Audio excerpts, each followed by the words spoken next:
Olá! No vídeo anterior nós conhecemos a estrutura dos aminoácidos e como eles são classificados. Hoje eu quero destacar uma propriedade muito importante desses aminoácidos que também está baseado nas suas estruturas, né? Destaque para os aminoácidos poderem agir como ácidos e como bases.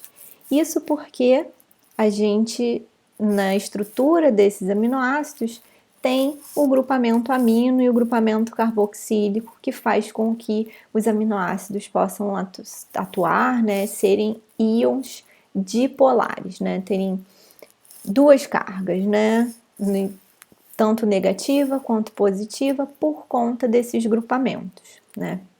Então, quando eles estão solubilizados em água, o grupamento amino e o grupamento carboxílico, eles podem estar na forma protonado ou desprotonado. Em pH neutro, né, próximo de 7, a gente vai ter o grupamento carboxílico desprotonado e, portanto, carregado negativamente, e o grupamento amino protonado, portanto, carregado positivamente. E se a gente olha esse aminoácido, né, como ele está representado aqui, com um grupamento amino carregado e um grupamento carboxílico carregado, a gente tem uma carga total, zero. Portanto, essa é a forma que a gente chama de zwitteriônica, né, desse aminoácido. Então, a gente tem, é um íon dipolar, a gente tem dois polos ali, cada um com uma carga positiva e uma carga negativa. Portanto, esses aminoácidos, eles podem agir tanto como um ácido, doando um próton, reagindo e doando um próton para a solução, ou como uma base, né, recebendo um próton da solução. Dependendo da composição, né, da cadeia lateral desses aminoácidos, essas formas iônicas, né, podem se apresentar de diferentes maneiras, né? Então, mas se a gente olhar somente os grupamentos alfa-amino e alfa-carboxílico, se a gente tiver uma situação num pH ácido, ou seja, o meio tem uma concentração, uma quantidade muito grande de prótons, né, de H+, a tendência vai ser que esses grupamentos amino e carboxílico estejam protonados. Então, num pH bem ácido, tanto o grupamento amino quanto o grupamento carboxílico se encontram protonados, e com isso a carga desse aminoácido que a gente está representando aqui, que é uma glicina, né, a cadeia lateral aqui é só um hidrogênio, a carga líquida dele vai ser mais um, né? O grupamento carboxílico vai estar protonado, portanto não carregado, e o grupamento alfamino protonado, portanto com uma carga mais um. Aumentando o pH, ou seja, diminuindo as concentrações de H+, a gente vai levar a desprotonação do grupamento carboxílico primeiro. Então, esse grupamento carboxílico vai ficar com uma carga negativa, -1, enquanto o grupamento amino ainda vai permanecer carregado, né, protonado, com uma carga de +1. E com isso, a gente tem uma carga líquida do aminoácido, desse aminoácido, glicina, de 0. Né? Então, aqui a gente tem a forma zwitteriônica desse aminoácido. Se a gente continuar aumentando o pH, né, diminuindo as concentrações de próton no meio, a gente vai ter a desprotonação do grupamento alfamino. Ele vai estar agora com uma carga 0, enquanto que o grupamento alfa-carboxílico permanece aqui, né, com uma carga negativa, -1, né, porque ele está desprotonado, ele perdeu seu próton lá em pHs mais ácidos. Com isso, a gente tem neste pH a glicina com uma carga líquida de -1. Né? Então, se a gente comparar a glicina em diferentes pHs, a gente pode encontrar três formas iônicas desse aminoácido, com carga +1, com carga 0 e com carga -1. Quando a gente encontra esse aminoácido com carga líquida 0, a gente diz que o valor de pH referente a essa forma é o valor do PI, ou seja, o ponto isoelétrico desse aminoácido. A gente vai entender isso melhor, principalmente quando a gente for olhar a curva de titulação, que é a curva de titulação de um aminoácido.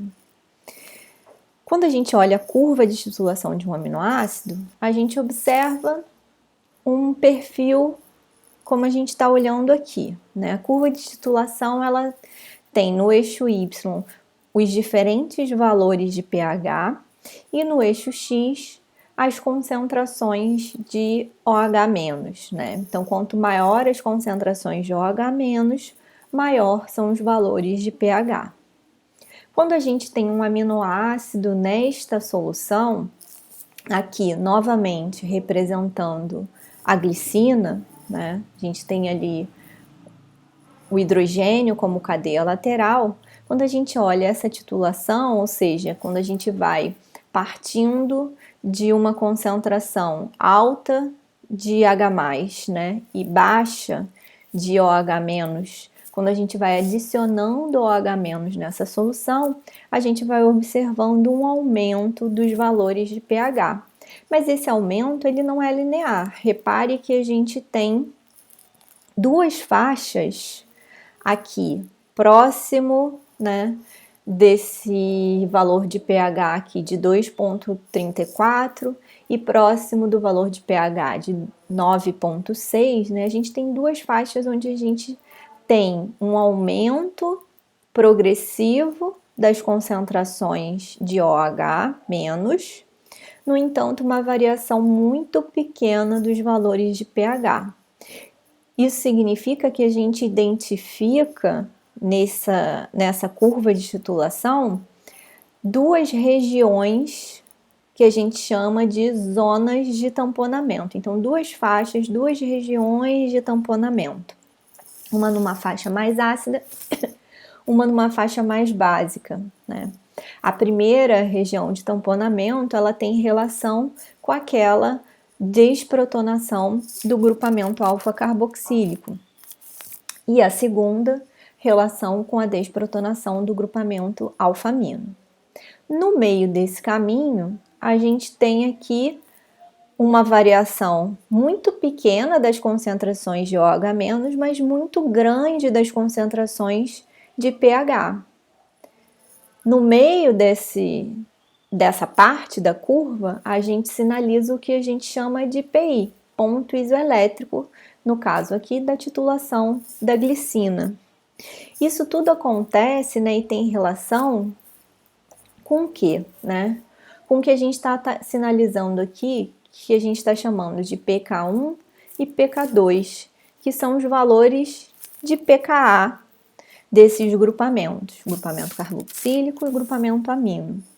pKa tem relação com o quê, né? Vamos lembrar lá do que a gente viu da equação de Henderson-Hasselbalch, que relaciona o valor de pKa com o valor de pH, né?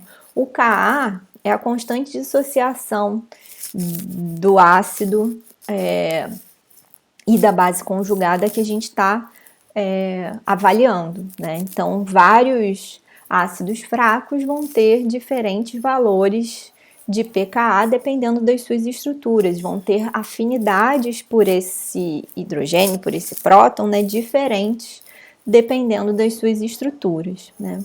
Então, a relação entre esse valor de pKa e o pH tem relação com as concentrações, né, tanto do ácido quanto da sua base conjugada no meio. Quando a gente tem uma concentração igual de ácido e base conjugada, ou seja, 50% na forma ácida e 50% na forma de base conjugada, a gente tem o quê?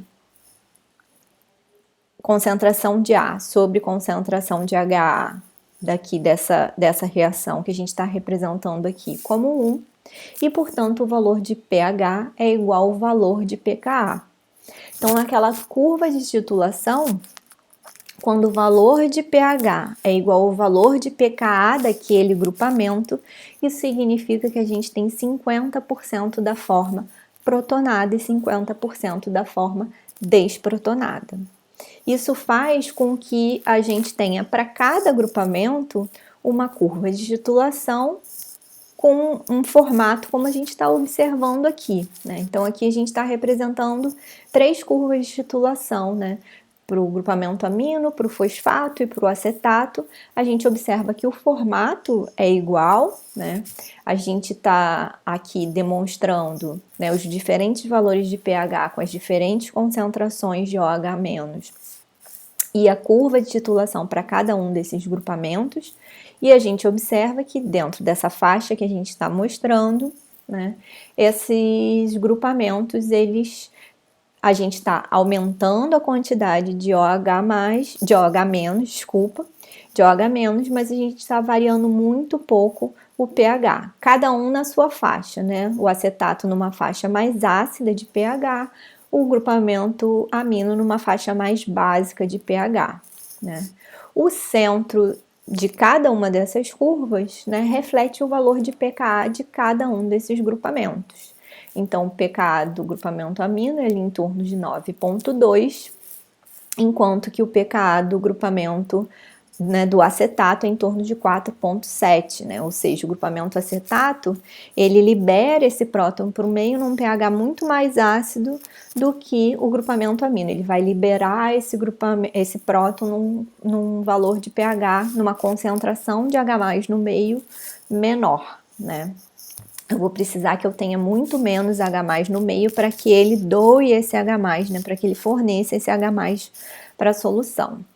E por que a gente tem uma variação pequena do pH quando a gente está dentro dessa faixa próxima do pKa, né? A gente repara que o valor de pH ele varia muito pouco quando a gente está numa faixa -1 e +1 em valor de pH, ou seja, com uma concentração 10 vezes menor e 10 vezes maior de H+ no meio. Isso por quê? Porque dentro dessa faixa, então, quando a gente tem ali no meio, no valor de pK, a gente tem 50% da forma protonada e 50% da forma desprotonada. Abaixo ou acima, dentro dessa faixa de -1 e +1 de pH, essa molécula, nesse grupamento, ele é capaz de doar ou receber, né, esse H+. Então, se eu diminuir o valor de pH, ou seja, aumentar as concentrações de H+ no meio, a tendência vai ser esse grupamento receber esse H+, ficar protonado, e com isso eu não tenho uma grande variação para valores mais ácidos no valor de pH do meu meio. Assim como, se eu for diminuindo a concentração de H+, essa molécula ela vai doar, fornecer H+, liberar H+ para o meio, proporcionalmente, e isso vai fazer com que o meu valor de pH não mude. Então, essa faixa é a faixa que a gente chama de zona, né, região, zona de tamponamento. Essa molécula ela consegue atuar como um tampão, né? Por mais que você esteja tentando alterar as concentrações de H+ no meio, ela consegue ou recolher ou repor, e isso faz com que a minha variação de pH seja muito pequena, tá?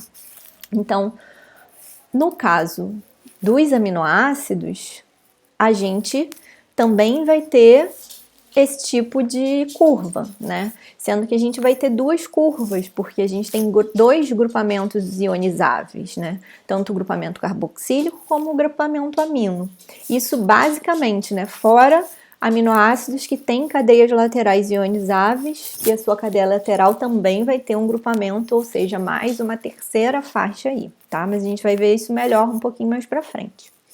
Então, por termos aí dois grupamentos ionizáveis, né, com cargas opostas, a gente pode ter um valor, né, um momento, uma concentração de H+ no meio, um valor de pH desse meio, que vai fazer com que um grupamento esteja ionizado e positivamente carregado e um grupamento ionizável negativamente carregado, ou seja, a carga líquida zero, e com isso a gente está no PI, no ponto isoelétrico dessa molécula, tá?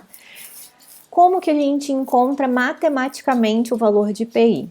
Isso é muito simples, porque isso a gente consegue extrair esse valor simplesmente por uma média aritmética dos valores de pKa. Então, a gente tem o valor de pKa do grupamento aqui, né? No caso ainda, dando o exemplo da glicina. Do grupamento alfa-carboxílico, de 2,34. O pKa do grupamento alfamino, de 9,6. Se a gente fizer a média aritmética desses valores, a gente encontra o valor de 5,97, que é o valor então do PI, do ponto isoelétrico. Nessa faixa de pH de 5,97, a gente encontra 100% da molécula na forma zwitteriônica, né, com carga zero. Tá? Então, isso é o que a gente vai fazer. Essa conta é a que a gente vai fazer, na verdade, para todos os aminoácidos, incluindo os aminoácidos com cadeia lateral ionizável, e a gente vai ver o que valores, né, a gente tem que usar para fazer essa média aritmética, porque a gente vai continuar fazendo a média aritmética de dois valores, a gente vai entender por quê. Se a gente olhar aqui, a gente tem estou mostrando para vocês uma tabela que tem os valores de pKa do grupamento alfa-carboxílico, do grupamento alfamino e das cadeias laterais ionizáveis, para aqueles aminoácidos que têm esses grupamentos, ou um grupamento carboxílico, ou um grupamento amino na cadeia lateral. Se a gente prestar atenção, né, os valores de pKa, que a gente está chamando aqui de pKa1, que é do grupamento alfa-carboxílico, para todos os aminoácidos é muito parecido, né? Em torno de 2,3. Glicina 2,35, leucina 2,33, prolina 1,95, o que é um pouquinho mais diferente, né? Triptofano ali 2,46, mas é tudo mais ou menos nessa faixa, né? Isso por quê? Porque é o mesmo tipo de grupamento, mas são valores diferentes, porque esse grupamento ele está experimentando, né, ele está ligado ao carbono alfa, mas a gente tem cadeias laterais com estruturas diferentes que vão interferir nesse valor de Ka, né, desse grupamento, e portanto no valor de pKa, tá? Vão interferir na afinidade desse grupamento pelo próton. Mas a gente vai ter ali valores muito próximos, né? Isso tanto para o grupamento alfa-carboxílico quanto para o grupamento alfamino, né? Todos eles vão estar ali numa faixa próximo de 9, né? Entre 9 e 10, tá?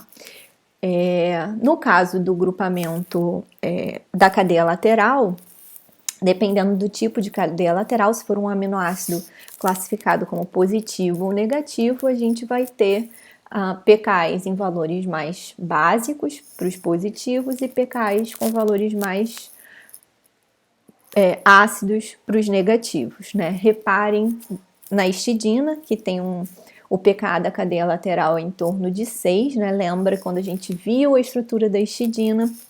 Ela tem uma cadeia lateral que faz com que, né, o arranjo daqueles átomos faz com que ela tenha uma afinidade ali em torno de 6, então normalmente em pHs fisiológicos, né, próximo de 7,4, a gente tem a maior parte desses grupamentos na forma desprotonada, né? A maior parte, sendo que se a gente olhar, né, se é 6,4 em 6,04, 6,04 é quando a gente tem 50% na forma protonada e 50% na forma desprotonada. Em pH fisiológico, a gente tá quase, se a gente pensasse numa histidina livre, né, a gente está ali quase com 100% dela na forma desprotonada, mas a gente ainda tem histidinas protonadas. Quando a gente olha isso numa proteína, onde a gente tem outros aminoácidos, outras cadeias laterais ali ao redor, formando interações, isso vai fazer com que a gente possa ter variações nesses valores de pKa, e isso é super importante quando a gente vai olhar a estrutura de proteína, porque no pH fisiológico as histidinas, né, estando nessa faixa, na forma protonada ou desprotonada, fazem diferença para um monte de ligações, tá? Então, quando a gente olha para esses aminoácidos que têm cadeia lateral ionizável, essa curva de titulação ela fica um pouco mais complexa, né? Observem aqui que a gente está mostrando a curva de titulação do glutamato, né? Que nesse caso tem uma cadeia lateral classificada como negativa, porque em pH fisiológico essa cadeia lateral ela está desprotonada e, portanto, com uma carga negativa por ser um grupamento carboxílico, né? Quando a gente parte de um valor de pH, né, na verdade, de uma concentração de OH- muito baixa, ou seja, um pH muito ácido, a gente tem 100% desse aminoácido com o grupamento carboxílico protonado, o grupamento alfa-amino protonado e o grupamento alfa-carboxílico protonado também. Isso faz com que essa molécula, nesse pH muito ácido, esteja com uma carga global de 1, né, mais 1. Quando a gente vai aumentando as concentrações de OH- no meio, esses grupamentos eles vão perdendo, né, esse próton. O primeiro grupamento a perder o próton, que a gente está descrevendo ali como pKa1, em torno de 2,19, é o grupamento alfa-carboxílico.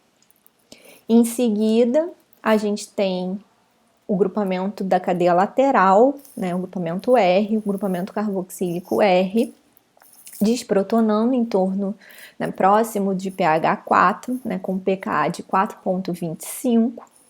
E em seguida, a gente tem a desprotonação do grupamento alfa-amino, em torno de 9,67 ali é o valor de pKa, tá? Então, se a gente tem primeiro uma desprotonação do grupamento alfa-carboxílico, então a gente passa em 2,19, a gente tem 50% da molécula com carga mais 1, e a gente vai ter 50% da molécula com carga 0, né? Porque o grupamento alfa-carboxílico perdeu o próton, ficou negativo. O grupamento alfa-amino ainda está com próton, está positivo. Só que o grupamento o grupamento carboxílico da cadeia lateral, ele ainda está protonado, então ele está sem carga. Então aqui a gente tem uma carga 0. Mas quando a gente avança, né, aumenta as concentrações de OH-, esse grupamento da cadeia lateral ele começa a perder o próton, começa a ficar negativo. Quando a gente chega em pH ali próximo de 4,25, a gente tem 50% na forma 0 e 50% na forma -1, ou seja, grupamento alfa-carboxílico desprotonado negativo, grupamento alfa-amino protonado positivo e grupamento da cadeia lateral R carboxílico negativo. Eu vou aumentando as concentrações de OH-, agora eu passo a ter, numa faixa de pH mais básica, esse grupamento alfa-amino desprotonando. Em 9,67 eu vou ter 50% na forma -1 e 50% na forma -2, né? Com o grupamento alfa-carboxílico negativo, o grupamento alfa-amino sem carga, desprotonado, e o grupamento da cadeia lateral desprotonado negativo. Então, eu tenho carga -2. Quando a gente vai pensar no PI desse aminoácido, o que a gente faz? A gente pega esses 3 valores de pKa? Não. A gente vai continuar fazendo uma média aritmética. De que valores? Reparem, onde a gente tem a forma zwitteriônica, a forma com carga 0. A gente tem a forma representada aqui com carga 0 entre o pKa1 e o pKa R, entre o pKa do grupamento alfa-carboxílico e o pKa da cadeia lateral. Então, meu ponto isoelétrico, ele vai estar entre esses dois valores de pKa. Eu faço uma média aritmética desses valores de pKa, certo? Então, a gente tem que conseguir, para não ter que decorar, gravar nada, é só a gente identificar em que momento a gente tem a forma zwitteriônica para fazer pegar esses valores de pKa. Uma coisa importante é que se a gente olha o formato dessa curva, a gente observa o quê? Que ali na faixa ácida, a gente tem duas regiões de tamponamento. Elas quase se juntam, né? É muito difícil observar, principalmente experimentalmente, quando termina uma e começa a outra, né? Elas são quase contínuas, porque é um para cima e um para baixo, né? Um valor de pH para cima e um valor de pH para baixo, tá? Enquanto que a gente tem uma única faixa ali no pH mais básico, tá? Então, se a gente olhar curvas de titulação de aminoácidos com cadeia lateral ionizável positiva, a gente vai conseguir também observar duas faixas, só que mais na faixa básica. É importante agora que a gente faça esse exercício de observar essas diferentes curvas de titulação e que a gente consiga, olhando a curva, identificar as faixas de tamponamento e, portanto, identificar se a gente está falando de um aminoácido com cadeia lateral ionizável ou não, e se essa cadeia lateral ionizável é do tipo positiva, é um grupamento amino, ou negativa, é um grupamento carboxílico. Então, espero que agora vocês consigam compreender uma curva de titulação e identificar o tipo de aminoácido, o tipo de cadeia lateral responsável, né, por aquela curva de titulação. Uma outra coisa importante é que, se a gente extrapolar agora, né, esses vários aminoácidos para uma proteína, a gente também vai ter a possibilidade de, em uma proteína, apresentar grupamentos com diferentes pKas e essa proteína vai ter um ponto isoelétrico, um valor de pH onde ela vai apresentar carga zero, dependendo dessa composição. Essas moléculas, por conta dessa capacidade, né, e por apresentarem diferentes faixas de tamponamento, atuam como um tampão, né, um tampão natural para a célula, para os fluidos. Então, essa é uma atividade também importantíssima dos aminoácidos.